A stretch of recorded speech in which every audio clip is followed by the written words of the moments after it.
today I'm going to be talking about some high-end makeup products that did not work out for me, and yeah, I regret spending my money on them. I think only one or two things from this particular video are from the PR. Other than that, I've bought everything with my own money. I just wanted to put that out, and I also want to put out the fact that any sort of wastage, be it rupees 10, 20, 30, is wastage. All of the money is hard earned, but especially when you are spending so much money, it hurts a little bit more. So yeah, of course some of these products might work out for you fabulously. It's just that I'm sharing my personal opinion and my personal experience with these products, and if we share like a similar skin type, then probably you're gonna save some money too. So yeah, without any further ado, let's get into the video. Of course, I'm only going to be talking about high-end products in this particular video, but let me know if you like to see a general products I regret buying, or if you want to see another full face of makeup with products I hate. You guys loved the last one. But yes, I'm going to start with the first one. It is the CoverFX Custom Enhancer Drops in the shade Sunlight. This is what it looks like, and this is what the inside packaging looks like. This is basically a liquid illuminator which you can either apply under your foundation for like a dewy luminous glow, or even on top of your foundation as a normal highlighter on the normal areas that you like to apply your highlighter. Now, I bought this one from Dubai, and I bought this because I saw this literally all over Instagram. Everyone was dripping this on their face, applying it and then applying their foundations. Now, I've given all of these products a nice try before I'm talking about them, so I want to talk about this one as well. I have a couple of issues with this one. Starting off, firstly, it gives me a lot of texture. Like, it does not smooth down my face at all, but it adds so much texture to my skin.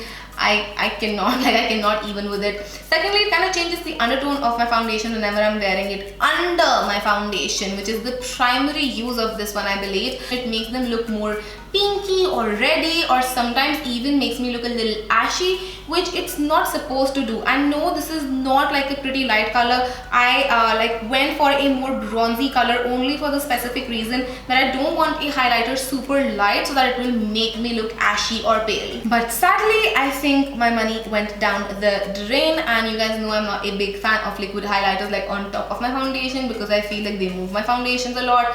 But I am gonna use this because I've spent my money on this. I will somehow make this work for me. I don't know how, but I will. The second product I have is the Marc Jacobs Remarcable Foundation. This is a full cover foundation concentrate, and you're supposed to apply like a very tiny amount.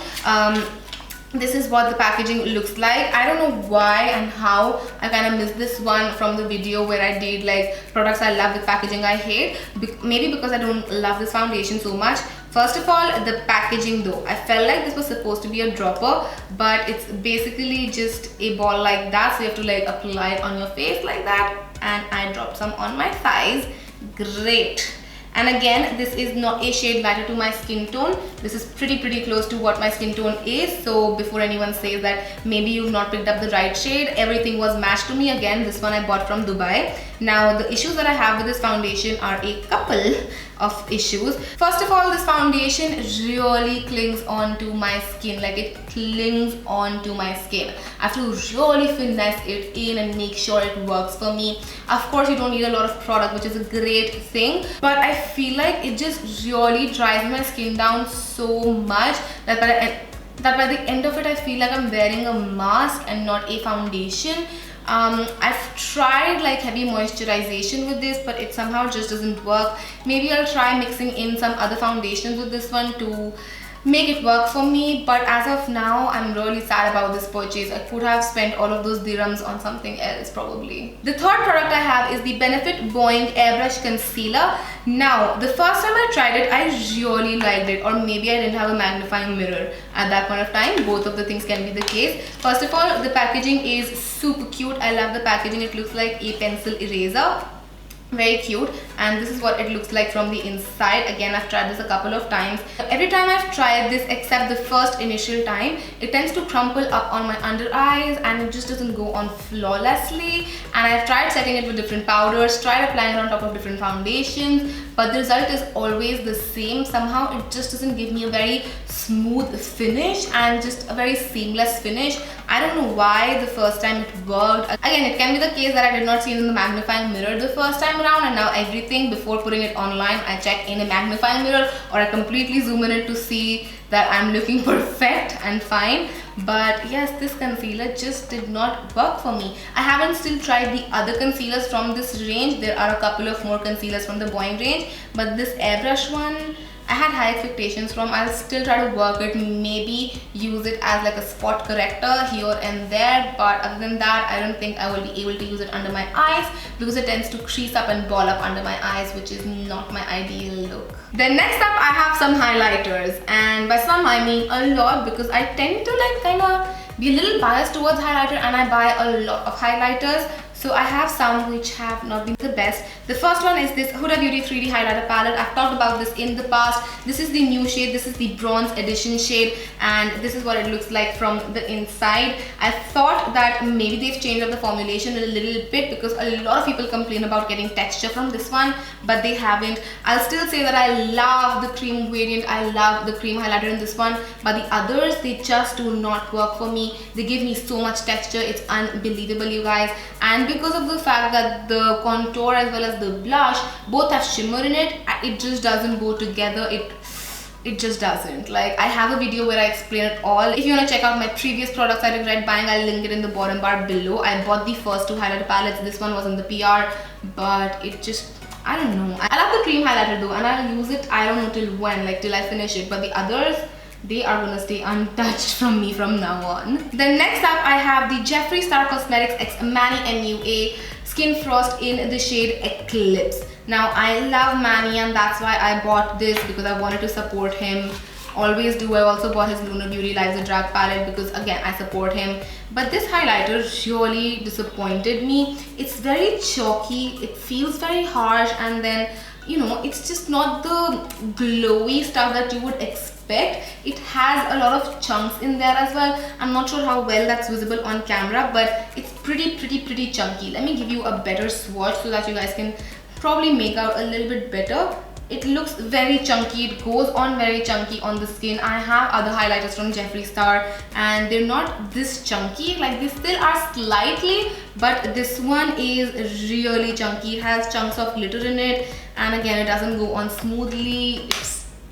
It's a no from my side. But then again, I don't really think this product actually matters a lot now because this was a limited edition and so was their friendship, so it's not gonna be produced any longer. The next highlighter I have is the Fenty Beauty Killawatt in the shade Trophy Wife. I was so excited for this one.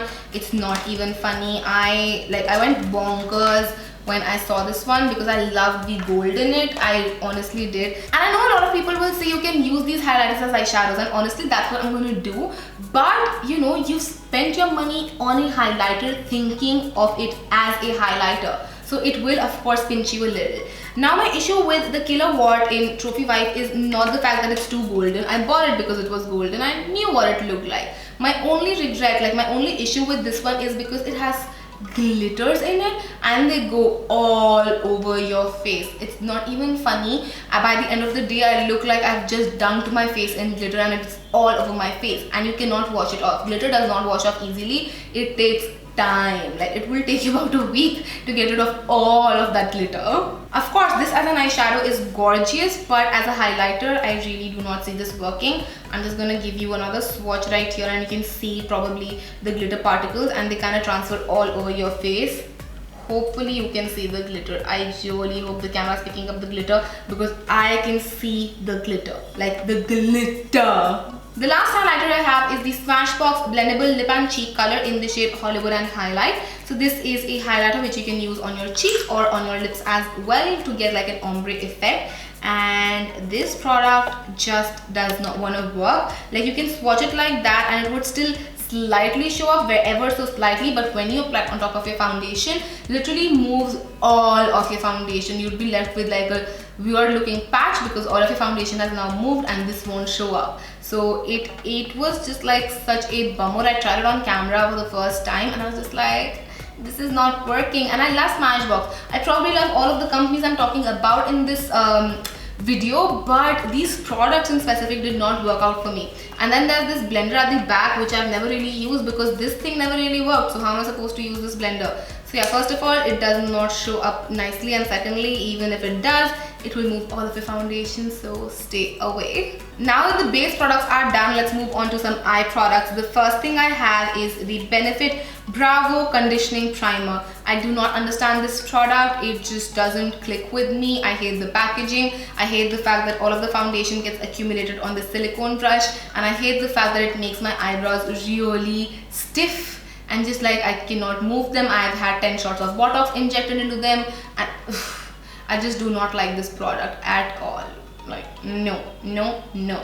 The second product I have is the Too Faced Sweet Peach Palette. This is what the outer packaging looks like, and the inner packaging is gorgeous as well. Let me just quickly show it to you. This is what the inner packaging looks like, and it smells like peaches, and I use it a lot as well. Why does this make it into my list is because A, it's not as pigmented as I would have liked it to be. Is it a beautiful palette? Definitely. Do I think it's worth the money? No, not at all. I feel like they could have made the quality of the eyeshadows slightly better because they do not convert to the eyes like what you see here. They do not translate on the eyelids similarly, and that's why it makes it to my products I regret buying, and I spent money on this one and I'm sad. Then we have two mascaras. The first one is the Too Faced Better Than Sex Mascara. This one I've given so many shots. I've tried to make this work so hard. You guys have no idea. Because this is raved like nothing, you guys. Every other person loves this mascara. I know this is a tiny size, but that doesn't mean it would be of bad quality. So this one actually has so much mascara fallout on me. Like even if I'm applying it, so much mascara just falls out, even if I wipe it off and everything. And it keeps on happening throughout the day. So if I apply this in the morning, by the evening I would have little flecks of mascara all over my cheekbones, and that just doesn't look good. Like, no, thank you. And the second mascara I have is the Smashbox Superfan Fanned Out Mascara. This did absolutely nothing for my lashes, like absolutely nothing. It didn't even look like I had coated my lashes with a layer of blackness. It was just like, it's there. Like, and it's not even there actually. So this one was like a super dud. I tried to make it work. I tried to warm it up and everything to see if it's dried down or not, but it's just launched. It shouldn't have dried down. I was about to drop it, but I saved it like a ninja. This is a dud, like a huge major fail. Then I have two lip products I'm going to quickly talk you through. I don't want to make this video any longer than what it is. The first one is the Ciate Glitter Flip. I love the idea, I love the innovation and everything behind it. So if you don't know, glitter flip is supposed to be like a liquid lipstick which you apply normally, and then you press your lips together like this, and you have glitter all over your lips, so you have a glitter liquid lipstick. Now my only issue with this one is it's patchy, and as soon as you press your lips together, it kind of removes from wherever the pressing has been a little too hard, and then you go over it and the cycle just keeps on going and going and going. Because of the natural shape of our lips would definitely press harder from the center because it's protruded from here, and the lipstick just removes from here, like it removes. It's very drying, it's super drying, your cracks are visible and everything. I hope Ciate kind of reformulates it because I love the idea. I flippin' love the idea. And the last product I have, which might be like a very big surprise for a lot of you people because I love Kylie Cosmetics liquid lipstick, is the Kylie Cosmetics matte liquid lipstick. I'm not talking about a particular shade but larger life scenario here. So what I've noticed is, because I've ordered a lot of Kylie Cosmetics over the past couple of years, what I've noticed is whenever I'm buying something full price, the quality is amazing. But whenever I order something on an offer like 1+1 liquid lipstick or like a bundle thing, the quality always seems to be pathetic. It's patchy, it's drying, it's just not of the best quality. So I see a lot of discrepancy in their quality and the way they sell their products. Like if something's not fine, sell it in a 1+1 offer. If something's fine, you'll sell it full price, which I think is pretty shitty and pathetic of a company to do, especially at the stature that Kylie is at. So that's why these make it to my list. Other than that, I do have some Kylie lipsticks which I've bought full price and I love because they're so amazing and they feel good. But I also realize why it doesn't work for other people. Maybe you bought it on an offer, maybe not. Maybe this like give out bad pieces even in full price. There's a lot of discrepancies. They need to get their labs checked and everything. And if the product is not of their standard quality, they should be dumping it rather than giving it out on offer. That's my only issue with Kylie Cosmetics matte liquid lipstick. I love the blended formulation still, and I love their glosses and the glitter glosses and everything. but this one really irked me in the wrong way. So yes, with that I finished my high-end list of products that I regret spending my money on. Do comment below and let me know a product that you regret spending your money on, or maybe more. You can have more than one. We would love to share it. We would love to make other HD fam aware about these products and be a strong fan. So yes, that's gonna be it for this video. I hope you guys enjoyed this, and if you did, then don't forget to comment and subscribe. It would mean the world to me, and I will see you guys next time. Till then, take care. Mwah, mwah. Bye.